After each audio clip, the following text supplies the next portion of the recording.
Hi, welcome back. So today was the release day of A Través de mi ventana, or Through My Window, as it's called in English, and I watched it and I really want to talk about it. I've been waiting for this movie for like a year now, because last year when they announced that Julio Pena was going to be in it, I was like, oh my god, I have to watch it, because I love that guy, clearly, like if I love Bia.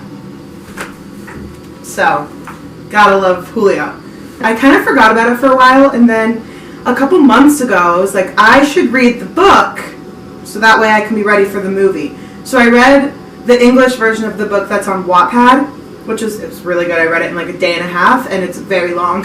I was really into it. And then I bought the book, because they started selling them at Barnes & Noble, and I reread this. So, I want to give my thoughts on the movie as someone who read the book on Wattpad and then actually has read like the actual version. I would consider myself well educated and well versed in the field of A Través de mi ventana, or Through My Window. So I will say that the movie is not really like the book at all. I mean, it is.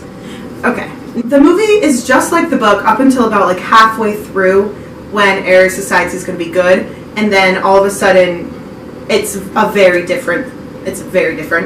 I took some notes on my phone just so I'd have something to talk about. Basically, all these notes are just me being mad that they cut scenes, which I understand that they had to cut scenes because the book is over 400 pages long, so I understand that they can't have everything in there, but some of the scenes that they cut were really crucial and like really, in my opinion, like the most important parts of the book, if that makes sense. A lot of the scenes that they cut were like of Aries being like really vulnerable with Raquel, and then in the movie they kind of just cut them and then did something on their own, like, and that's fine. I still think the movie did a really great job with the plots that they created for the movie, but I was kind of missing like some of the plots from the book.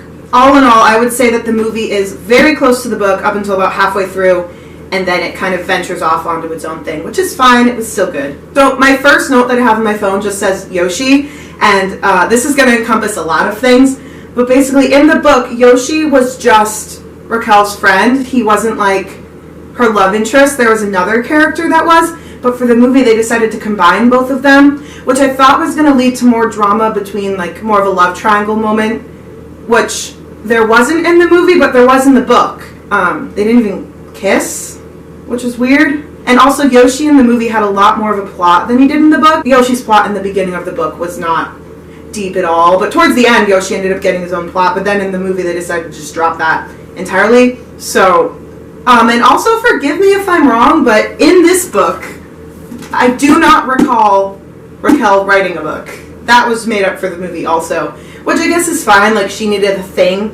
The movie really needed to like give her a reason to like be stalking Aries, but like I don't know, it was fine. Oh, this is my first note where I have like big beef with them cutting scenes, okay? It makes me so mad. So there's this scene where Raquel went back over to Aries' house to get her necklace back. While she's over there, Aries has like a bunch of his friends over for like a pool party. In the book, Raquel spends like a lot of time talking to Aries' friends at this party, and it's like, in general, Aries' friends were like not part of this movie at all. Neither was Sammy, which I was kind of mad about. But anyway, they're playing a game of Never Have I Ever, and I don't want to get into it because I will get flagged and this will be taken down. But if you read the book, you'll know what I'm talking about. But there's one thing where Aries does not drink during Never Have I Ever. In the book, later on, I'm going to keep clutching this to my chest. I feel so deeply. Later, they go back up to his room and they like bring the drinks up with him, and they continue the game of Never Have I Ever, and then he drinks. You know what I'm talking about. I'm not going to talk about it. Because in the book, it was like a lot more drawn out. It was more of a plot. That was like one of the times where he was like actually really vulnerable to her and like expressed to her like how he felt. Like that was one of the first moments. And then they cut that from the movie, and I was like upset about it. So my next note says that Danny and Apollo happened really fast, which I don't mind, but like, it's whatever.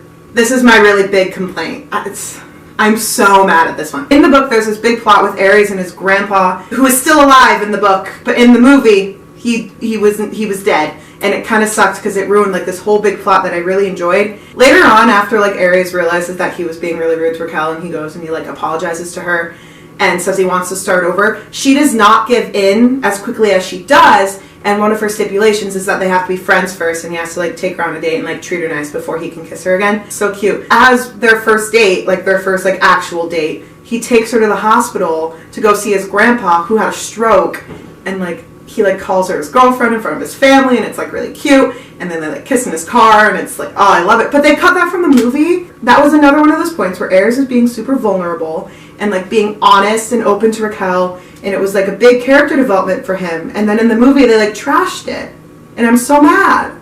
That's also the part where we find out about like the kind of love triangle thing going on between Artemis, Claudia, and Apollo, which they didn't bring Apollo into that in the movie, probably because the actor that plays him was like 16 when they filmed, so it's better that we didn't see that. But in the book, it was a big plot that like Apollo also had a thing with Claudia. And then like another date that they go on is to this costume party. In the book, this costume party happens at Artemis's bar, and it gets hot and steamy in some fancy room, and they cut that from the movie. In the movie, he took her to the top of his father's like business building on the helicopter pad, and they just had some fun up there, which is fine. I love that scene. I thought it was really cute, like the dinner and stuff that he made for her, but I'm kind of sad we didn't get to see like the party, the Halloween party that they were supposed to go to in the book. The book just ended up taking like a really sharp turn about the middle point when they started like dating and stuff. Like Ares falling in the pool did not happen in the book. In the book, it was Yoshi that actually like got her. Like the book had a lot more fluff. Like there was a lot more happy moments between Raquel and Ares that we didn't get to see, which I'm confused about because they posted scenes and like pictures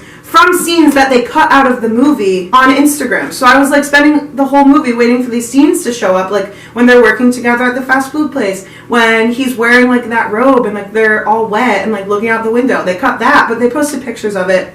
So they clickbaited us and they clowned us. I am curious though if they'll maybe release those scenes, because it seems like they shot them if they have those nice pictures.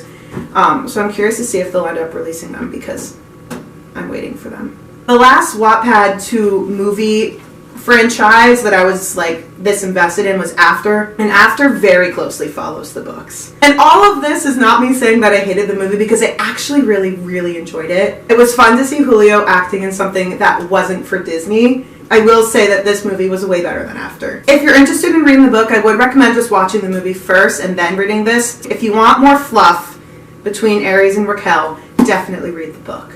Anyway, those are my thoughts of A Través de mi ventana, or Through My Window, movie versus the book.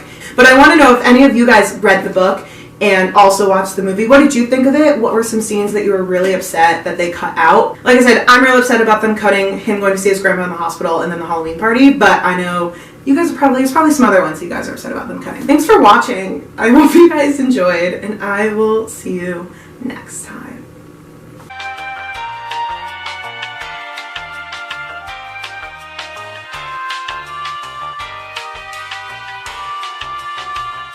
So there's this little trend in the Disney novella universe where in season 3, the main guy always ends up in the hospital. It happened to Leon and it happened to Mateo, but we didn't get a season 3 of Bia, so luckily, at least up until now, we never had to see Julio in the hospital. So like Manuel was never there, but in this movie, he's in the hospital, and I was like, oh, there's the Bia 3 that we'll never get to see.